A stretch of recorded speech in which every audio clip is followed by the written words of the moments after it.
Welcome to We and Lewis, the podcast, a show dedicated to celebrating the remarkable people who live in Lewis, Delaware, and, here's the amazing part, without any coordination or plan, are shaping a community soul that is as appealing as it is unique. They are the We in Lewis. I'm Kevin McGinnis. Our guest today is Matt DiSabatino, who, among other things, is the podcast's first friend. For the four people who don't know him, Matt is a restaurateur extraordinaire, the creative engine behind not one but three iconic restaurants in Lewis: Striper Bites, which he no longer owns, Half Full, and of course, Kindle. Matt's a Lewis native, an active member of the community, dedicated father and husband, and a man who really would rather be on the water. Today's episode is brought to you by our friends at Coastal Lawn and Landscaping. Everyone thinks they can landscape. The reality is, few do it well. John Gordon and his team are true professionals with the knowledge, skills, and experience necessary to handle any property need. Lawn care, irrigation systems, hardscaping, planting, mulching, it's all in their wheelhouse. You can find them at www.coastallandscapingde.com. Mention the podcast and they'll be happy to talk with you and give you a bid for free. Or don't mention the podcast and they'll probably still give you a free bid. You won't be disappointed. Matt, when you go to your restaurants, you always feel welcome. How do you do this? Well, Kevin, first and foremost, thanks for having me. This is exciting. I've been looking forward to it for a long time, since we both spoke about this idea and you invited me to be a guest. Food and drink is obviously why people go to restaurants, but it goes way above and beyond that.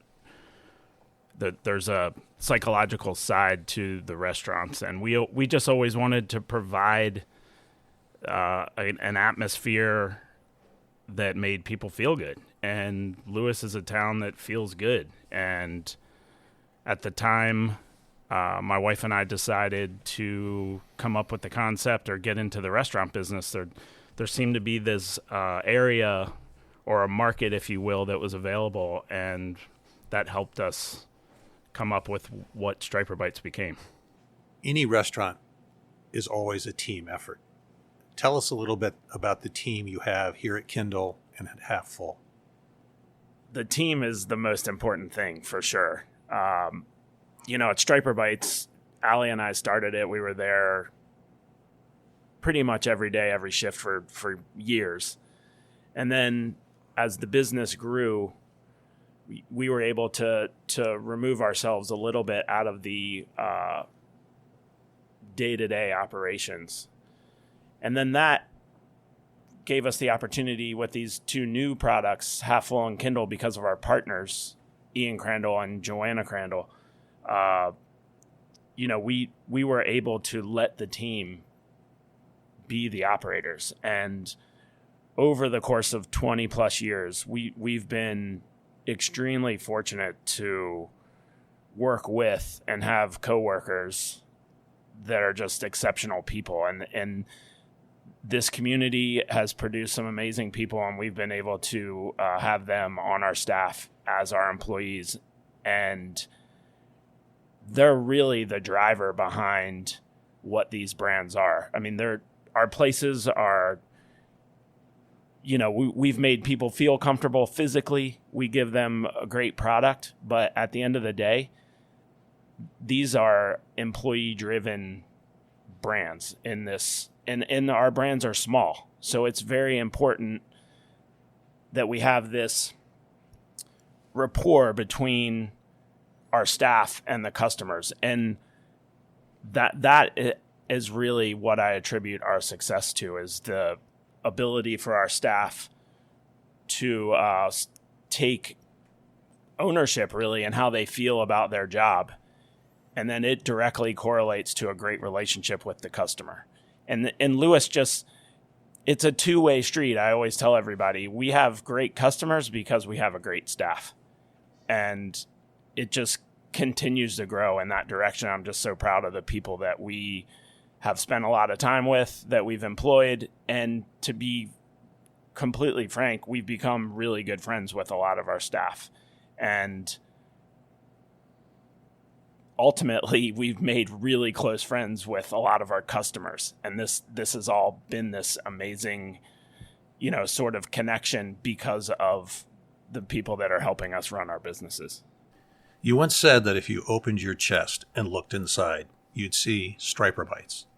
What led you to selling something that was so close to your soul? The quick answer is it was personal, but that decision evolved over a long period of time. It was something that Allie and I talked about. We had 3 kids very quickly together, so we're fortunate to have 3 teenagers now at this point in our life who are very close in age and close in spirit as well. But we were lucky to start Striper Bites at a very young age. And, after just about 20 years in that business and being so closely attached to it, there was a side of us that wanted to know what our lives would be like without it, because it was, pretty consuming. But the biggest decision was, like I said, personal, and it had a lot to do with family. How did Striper Bites evolve from an idea to a reality? I think a lot of people who get into this industry or at whatever level always have that, if I owned a bar, this is what it would be like. But I'd always worked in restaurants as a teenager. I worked in restaurants in this area. I worked in the Rusty Rudder down in Dewey Beach. Was my first official job. Well, that must have been a fun job. It was a great job. Good learning experience. I traveled a little bit after college, worked in restaurants while I was traveling. But I just wanted to be here. My family was here. I loved the town. And then being a Lewis guy, there was always this, Rehoboth sort of always had this great, restaurant scene, especially then. And I always felt like, I think there's an opportunity in Lewis to be able to create something that, maybe the Rehoboth area is providing, but we're sort of missing. There's a little niche here in Lewis, I think, that we're missing. And then the theme and the brand and all that stuff was easy. I love to fish. I always have been a fisherman. I've always enjoyed being on the water. And Lewis, obviously is a coastal town, and that part was easy. And at the time, striped bass were really our passion. My brother-in-law and I were fishing twice a day, sun up, sun down. We didn't have serious jobs at the time, so our commitment to ourselves was to get on the water as much and fish. But striped bass was what we were after most of the time. So I always wanted to incorporate that species into the name. And this is a 100% true story. We were fishing on the outer breakwater in the middle of the night one night, and I said to him, I'm going to call the restaurant Striper Bites. And we both kind of laughed at each other, like, what are you talking about? And I'm like, I don't know, I think it's kind of catchy, and sort of the rest is history. There was definitely a specific incident that took place that, pushed us through the door to go for it. And it was about a year before we actually decided to pull the trigger. And I specifically remember my mom and I at a restaurant here in town having lunch. And I was in that time of my life where I didn't know what I was going to do. So I was sort of freaking out as a young adult and trying to get myself moving. And we were enjoying a nice lunch. I remember being just kind of frustrated with myself and where I was going, and I started to kind of point a few things out in the restaurant or make comments about the actual place we were in. Not critiquing hard, but, pointing out things that I would do differently. And my mom just looked at me across the table and said, "You still want to do this, don't you?" And, she was referring to actually making Striper Bites a reality. And I said, yeah, I think I do. And she just basically said, you've got this opportunity in front of you, and if you don't act on it or take advantage of it, you're always going to regret. And you could possibly watch something very similar evolve and wonder, what if I did it or why didn't I do it, or possibly always question not going for it. And at that point, I think we left lunch and, hugged each other and said, let's do this. So the real support you got for doing it was from your mom. Yeah, both of my parents were always all in. I think they were excited about the idea and wanted to, obviously they're supporting me, and they just wanted to see something that I felt very passionate about come to fruition. Having your mom be supportive of a dream is one thing. But how did you convince Allie, who's not from Lewis, who's not from this area, to leave everything behind and gamble on what at that time was still a dream? Yet, fortunately, it wasn't hard to do because of the type of person she is. But, wow, it's, it took a lot of trust in her for sure. We went to college together in Florida. Allie's from Florida, outside of Clearwater. We both went to Florida State. We knew each other very casually in college, and we didn't start dating until after we actually both graduated. And the reason why was because we had mutual friends who, my best friend and Allie lived outside of Tampa and were having their first jobs out of college. And I would go visit my best friend from time to time in Tampa, and then that's what, kind of started mine and Allie's relationship. Very lucky. And then, crazy enough, my best friend married her best friend. So the story just gets, great. But we ended up dating, long distance relationship. She was living in Tampa and working for a big IT company, and she's very smart when it comes to computers and things like that. So she was able to fly during the week to certain areas around the country wherever her project was, and then she would fly home on the weekends. Well, she would fly to Philly and I would go pick her up, and she would spend the weekend in Lewis. And I was managing a restaurant here at the time. So sometimes she would stay at home with my parents while I was, managing a restaurant at night, and she would just be up here for a couple of days, and then I would take her back to the airport and she would fly off to her project. But then as we got closer and we realized that this was a great thing, she decided, to move to Lewis. And she knew that the restaurant was in the works and kind of jumped in with both feet, not only with our relationship, but with the idea of that this restaurant's going to open and she's going to be a big part of it. And it's just her character and her willingness to be, she is a very selfless person, and she is a go-getter and very open-minded about taking risks and having a good time. And I think she was just very excited about a life opportunity that, none of us knew where it was going to take us, but it just seemed like a really fun thing to do. And her way about life is like that to this day with our kids, with what we do and decisions that we make.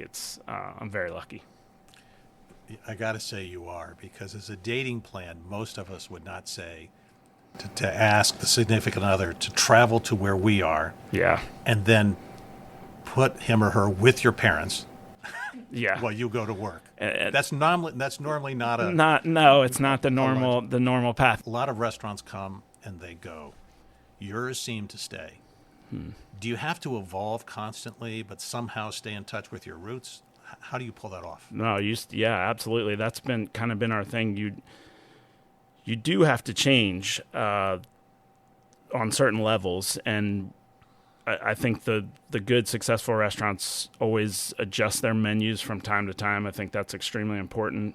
But also the physical part of the restaurant has to change, not drastically, but upgrades. It's important to keep things upgraded and fresh.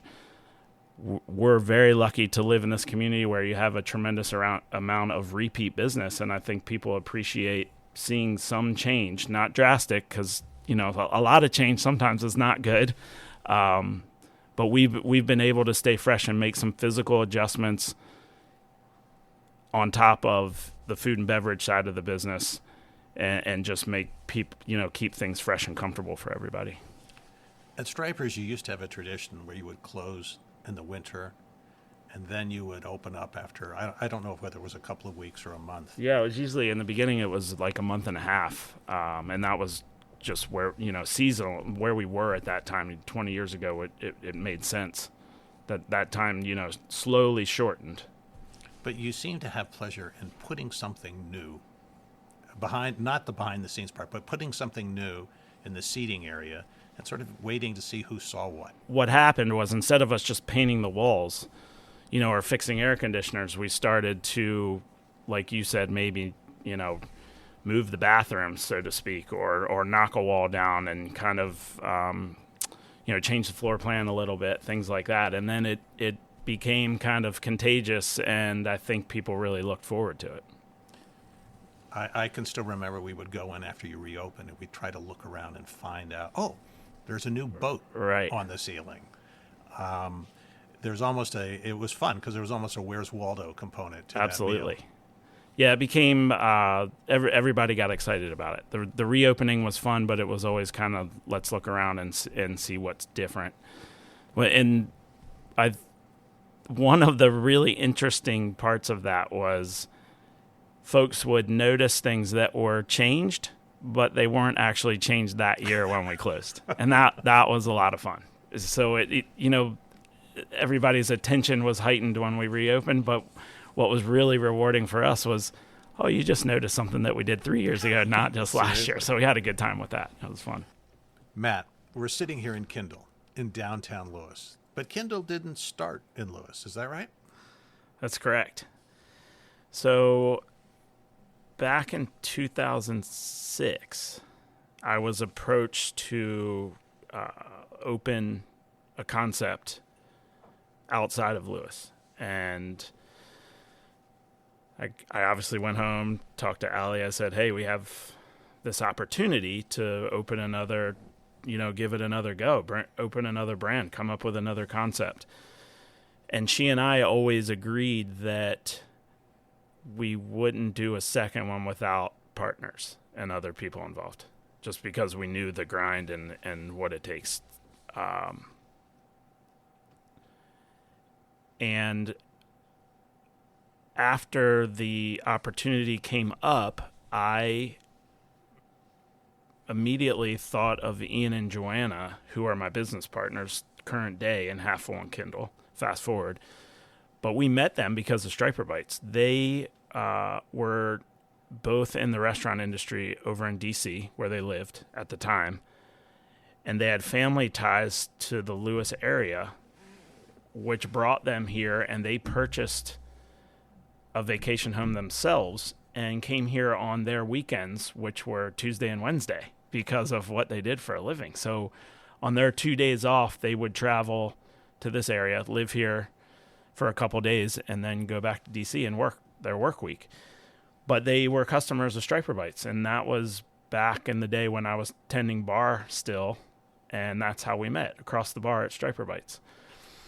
So I called them, and because of our interaction and getting to know each other there, I got the sense that they might be interested in doing something like this, and because they already have ties here, possibly moving here. So I called them, and I'll never forget Ian's answer. He said to me, Joanna will come tomorrow. So I think the answer is probably yes. And, he was obviously very interested too, but I think they had already were inspired to possibly get here. So that was great. And, fast forward a little ways, we formed a partnership, and the concept of Kindle started to evolve, and we, came up with what we wanted to do, what we wanted it to be, the name. Joanna came up with the name. She had a great list of, we knew we wanted it to be like a earthy, environmental type of name and to somewhat do with cooking, but then the meaning of Kindle is great. It's hanging in the dining room. So it became reality outside of Lewis. But there's also an interesting middle story there with regards to Half Full. As we were developing Kindle, in its developmental stages, I got a phone call from a good friend of mine, who's a local businesswoman, and she owns the space where Half Full originated in downtown Lewis, which we all know was behind King's Ice Cream. And my friend, who I'm going to name, Heidi Lowe, is a wonderful local entrepreneur, jeweler, super intense artist, called me and said, "Hey, I've just lost my tenant in this space, and I think you ought to open a wine bar." Now, she called me on one of the days where I was physically en route to go meet with Ian and Joanna for a Kindle meeting. I was going to their house. We were going to sit in their house and talk for a couple hours about Kindle. And I got this phone call from her saying, "I've got this great little space. You need to put a concept in here." So I hang the phone up with her and I'm like, what is going on? You know, we've got this one thing going on. We've got this other opportunity. So I took a deep breath and I walked into the house and I told Ian and Joanna, I was like, "Hey guys, I know we need to talk about whatever it was for that meeting with regards to Kindle, but I said, I think this is worth having a discussion. We've got another opportunity, and it's super simplistic because the space is very small, but can we come up with a concept that can go into this ultra small space and bring something else along the way?" And within a couple hours, Joanna's an exceptional baker, and extremely creative. And it was Ian's idea. He said, "Well, Joanna makes the best pizza dough I've ever had." So I'm like, "Well, we all love pizza. Let's do pizza and wine." And before the meeting was over with, that we left there, and I called Heidi back and said, "I think we're kind of on to something, and we're thinking about in order to serve alcohol in Delaware under a restaurant license, you have to have food, and pizza was the answer for that small space." So that conversation took place in October of 2006, and on January 3rd of 2007, Half Full opened. So in less than 4 months, we came up with the concept and opened the doors. And then I have to tip my hat to my brother-in-law, who I'd mentioned earlier. He's a great renovation contractor, basically dropped everything, and he and I started, doing the physical work inside of Half Full, along with one of our really close friends, local Lewis guy, Matt Hall. And we banged out this little space, and before we knew it, Half Full was opening on January 3rd, and then Kindle opened its doors that following June of 2007. So technically, we opened the two places that we own today in the same calendar year. Wow. But Kindle opened up in Painter's Mill. That's correct. Yeah. So we opened Kindle in a location outside of town. It was a beautiful space. If you were able to go there, it was a tremendous location. It was a great physical space, but we quickly learned that it wasn't going to work there, unfortunately. You never open a restaurant with the intention on moving it, I can tell you that right now. And after we did move it into downtown Lewis, we all said that we would never do that again. But ironically, we moved Half Full from, that's right, basically across the street because of, real estate opportunities and things like that. So, but it's all worked out, and we're sitting here, today in these two sister restaurants, if you will, with two different concepts, and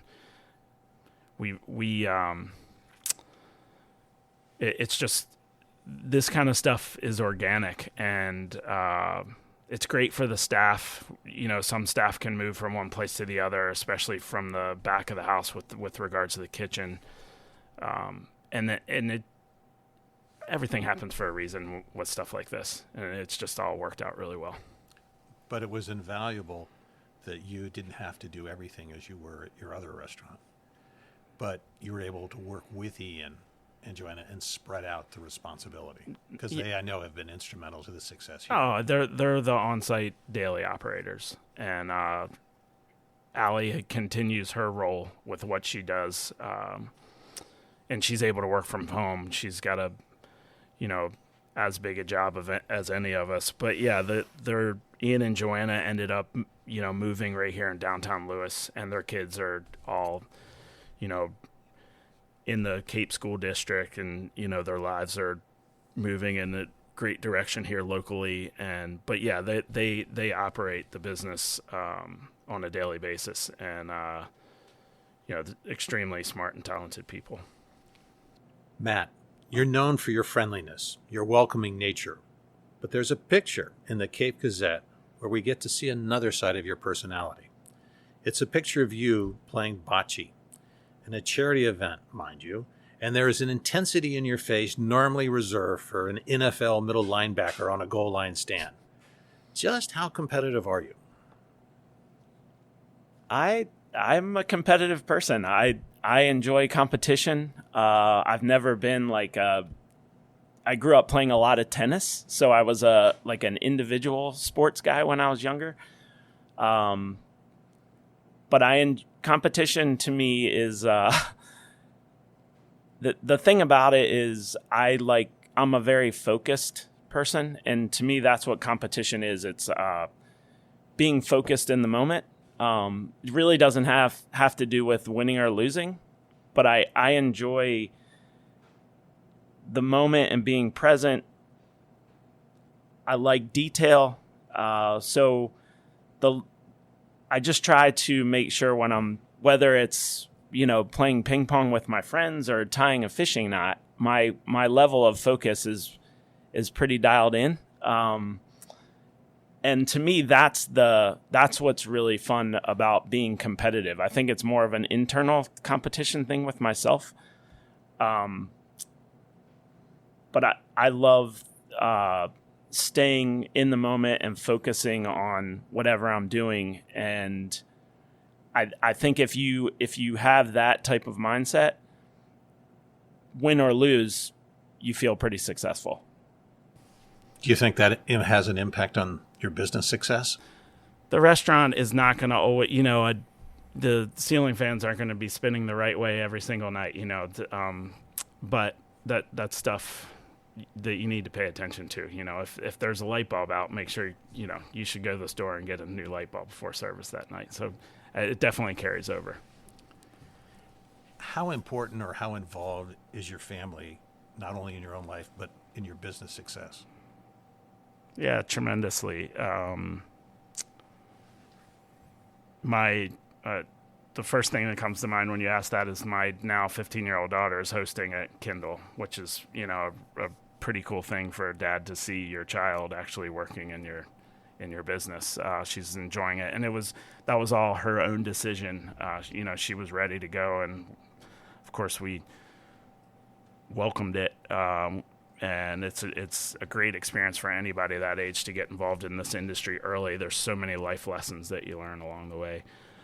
But we all know Allie's role. The rest of the kids are very supportive of the lifestyle, but it goes way beyond that. I mentioned my parents earlier, and my sister, my only sibling, lives here in Lewis, and she worked at Striper Bites on the first day we opened, only because we didn't have enough people to work, and she stuck it out for several weeks and did whatever we asked. My brother-in-law and I are as close of friends as you can be, and very involved together in the properties, and he helps me in a pinch with, when you need someone to help you move something really heavy, he's around, that kind of stuff. So we have this, and then it goes beyond just, we've met our best friends because of the life that we chose to live. and I would consider all them family, and everybody's extremely supportive. But that's this community. That's what you get when you're in Lewis, and I think that's why we're all attracted to this. You've repeatedly mentioned, if given the option, you'd rather be on the water. Have you shared this love affair with your kids? Yeah, they don't really have a choice, but yeah, absolutely. Just super lucky to. I think my sister and I were 4 and 5 years old when my parents decided to check out Lewis, and eventually bought a vacation home, a summer home here, and it evolved into our permanent home, and that's why we're all here now. But it's all because of the water, and I had a passion with fishing, but it's gone beyond that, where, just the whole relaxation side of it. Just being, I think the special thing about a town like Lewis is you don't have to see the water or actually be on the beach, but you mentally know that it's, yards away from you, not, miles or a region. You live next to the water, and we don't always get to see it personally every single day, or by the time summer ends, we're all like, I didn't get to the beach enough. But there's a mental side of living here where it's there, and that's pretty good therapy for me.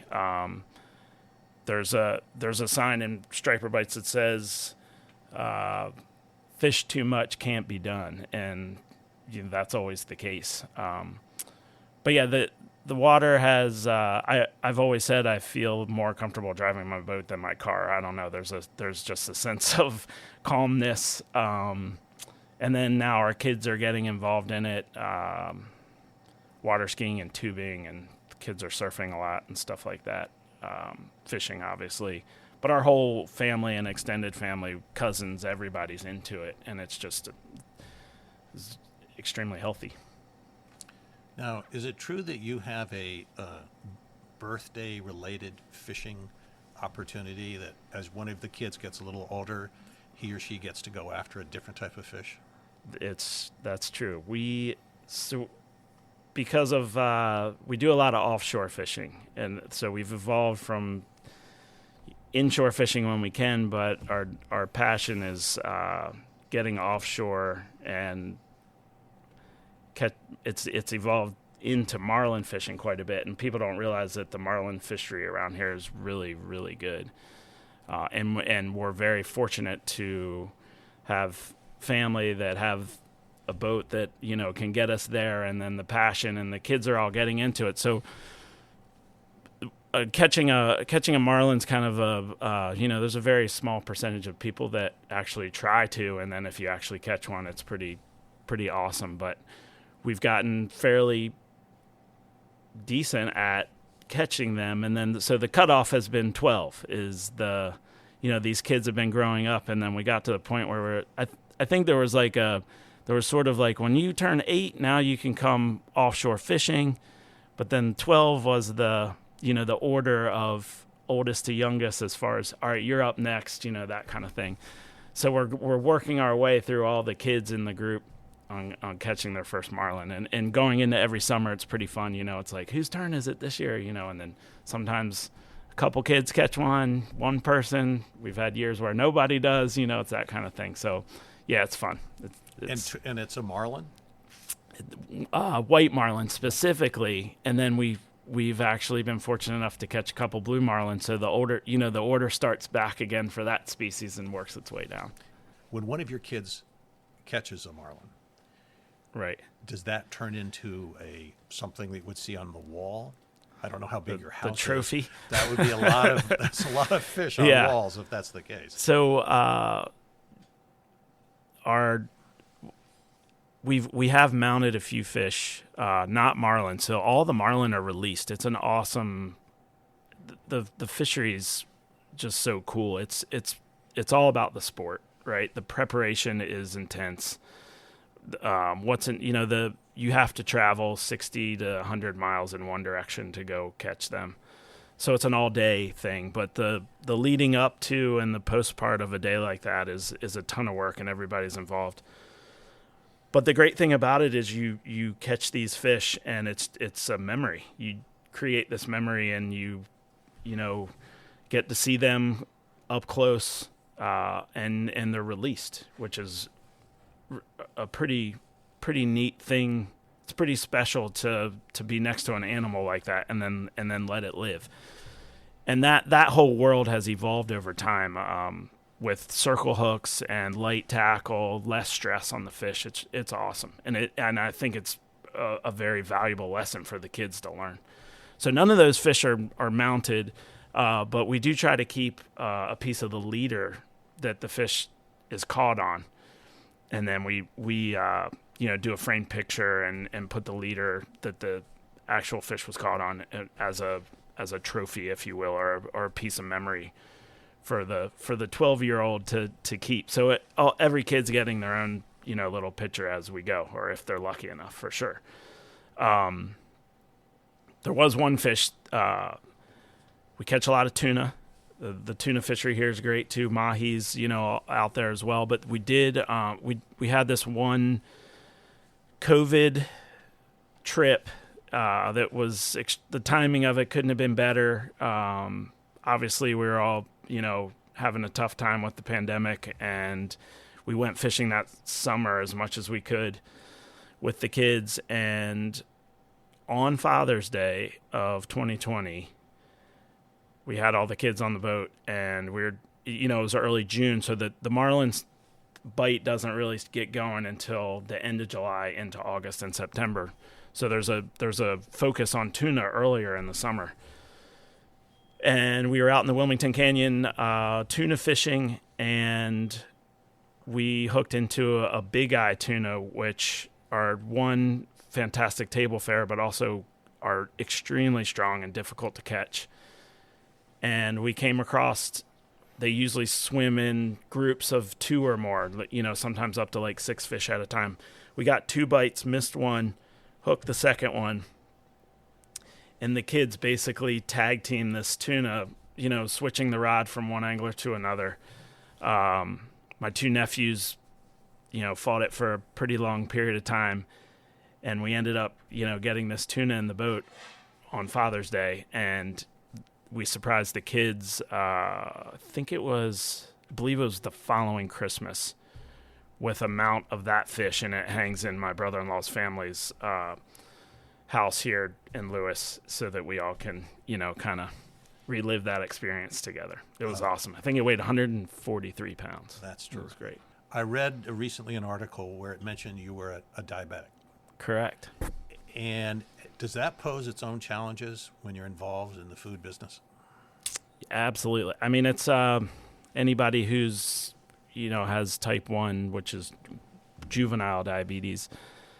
It's 24/7, it never lets up. It's something you have to pay attention to and monitor all day long. I was 29 when I was diagnosed, which is slightly rare to be, an adult and get diagnosed. Unfortunately, we're seeing a lot more of it. But yeah, it presents a ton of challenges. The biggest one I would say is like while working in the restaurants, your life is pretty active and you're moving around, and it's not, you don't just stop for lunch.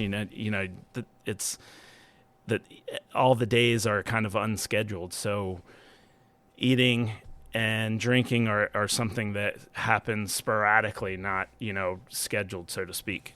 So that presents a challenge. But in today's world, we have the resources to be able to manage the disease in a very controlling way, which I've been very lucky. We've talked a lot about my family and Allie today, and they've taken on the challenge of the disease just as much as I have, and they've learned about it. So I have a tremendous supporting cast.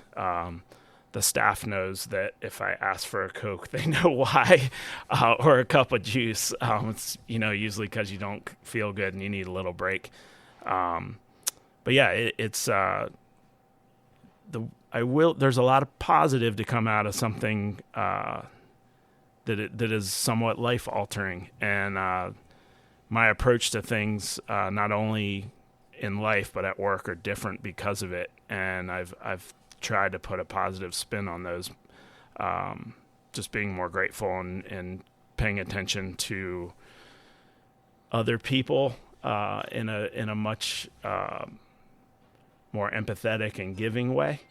But it's a lot of work, and there's a lot of people out there that have it and struggle with it, and we all sort of network together and help each other along the way. Knowing you, it's not a surprise that you could turn such a challenge into an opportunity. No, thanks. Matt, thanks again for joining us and for the joy, welcome, and comfort you and your team constantly provide locals and visitors alike. Dev, it's my pleasure. I have been looking forward to this ever since you asked me. I'm looking forward to following the podcast and, seeing, listening to and seeing where this all goes. And I just, to be a part of this community and to live here and call it home is a special thing. And the fact that you asked me to be a part of your idea, and I just look forward to it and feel very, very grateful, have a lot of gratitude. Thank you. Well, thank you, because if you get your friends who are Legion to listen, we'll be fine. Yeah, absolutely. Thanks again to today's sponsor, Coastal Lawn and Landscaping. Again, you can find them at www.coastallandscapingde.com. They turn every yard into a garden. Just ask one of their 400-plus residential customers in the greater Lewis-Rehoboth area. Have a wonderful day, and please, if you can, stop, put aside all the usual daily dreck, and take a moment to enjoy the remarkable hamlet called Lewis, and which some of us are lucky enough to call home. Till next time, this has been We in Lewis, the podcast.